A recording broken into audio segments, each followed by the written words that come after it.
另外，北面民进党立委吴思瑶团体地动山摇呢，要拼突破这个领衔人呢，雄雄提出的困境。透早到邮局去寄出2000份抗病同意书，调集人赖以任呢，伊甲提议人话讲，爱像这红莲鱼回邮共款，将同意书寄下来。嘛强调讲，会做伙做相关之下，无要放弃继续联络张克进。那吴思瑶是表示尊重。几份？2000。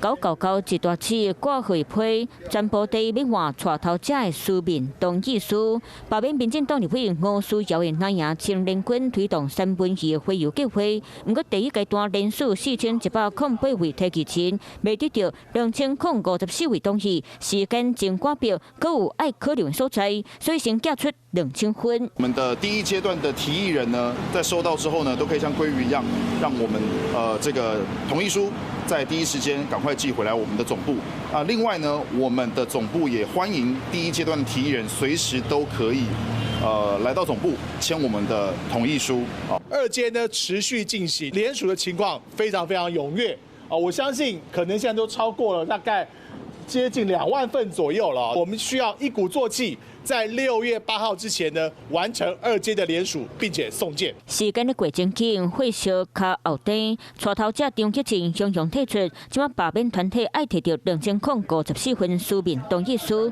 来保带头者才当正式接棒。张克进教授呢，其实这部分呢，还是有人会持续的去联络。那当然，我们不要放弃任何的机会，所以呢，变更领衔人计划，我们同时进行。要提醒民主不容造假。 我尊重再尊重。对于吴思瑶个人而言，加油再加油。面对带头者雄雄提出，阁有证明死亡连续证据，罢免团体同款无放弃。吴思瑶除了尊重，嘛今日当先做好本分，继续拼死。